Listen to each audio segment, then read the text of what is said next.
L'Église catholique fait mémoire de saint Barnabé. Barnabé est un prénom à remettre à l'honneur car il est celui qui réconforte, le fils de consolation en hébreu. Sans l'amitié exemplaire de Barnabé qui s'est compromis et risqué pour lui, le pharisien Saul serait-il devenu l'apôtre saint Paul? Les actes des apôtres montrent le lévite Barnabé à l'œuvre en des moments décisifs pour la mission des serviteurs de la parole. Né dans l'île de Chypre, il est vite présent et actif dans l'église de Jérusalem et très proche des apôtres du Christ. Il ne fait pas partie des 12 et pourtant, le titre d'apôtre lui a été donné. Il s'est porté garant de Saul le persécuteur, converti par la rencontre du Seigneur de gloire sur la route de Damas. Ce Saul redoutable, qui pouvait le croire sincère et l'accepter dans l'Église? Barnabé lui fait pourtant totale confiance, il sera le supporter du futur saint Paul l'apôtre des nations païennes. Barnabé est un vrai frère. Il est toujours là dès qu'il s'agit de se dépouiller de ses biens pour la communauté, d'apaiser un conflit, de concilier des divergences. Non pas qu'il soit mou ou bénisseur, c'était avant tout un homme droit et bon. Défenseur de Saul dès son baptême en Christ, il va le chercher jusqu'à Tars où il est relégué, écarté de Jérusalem.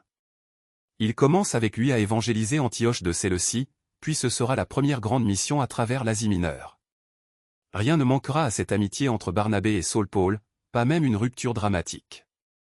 Elle survint à propos du parent de Barnabé, ce Jean-Marc, futur évangéliste, qui les avait quittés en Pamphylie pour retourner chez sa mère à Jérusalem.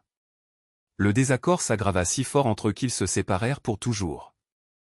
Barnabé retourna s'enfouir en son île de Chypre et Paul, resté seul, se créa une nouvelle équipe avec Silas, Luc et Timothée.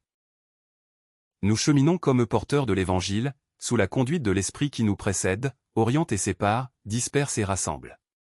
Saint Barnabé, priez pour nous. Évangile. Je ne suis pas venu abolir, mais accomplir. Alléluia. Alléluia. Fais-moi connaître ta route, mon Dieu. Dirige-moi par ta vérité. Alléluia. Évangile de Jésus-Christ selon saint Matthieu. En ce temps-là, Jésus disait à ses disciples: Ne pensez pas que je sois venu abolir la loi ou les prophètes.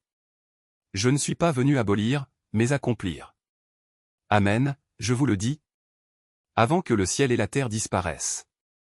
Pas un seul iota, pas un seul trait ne disparaîtra de la loi. Jusqu'à ce que tout se réalise.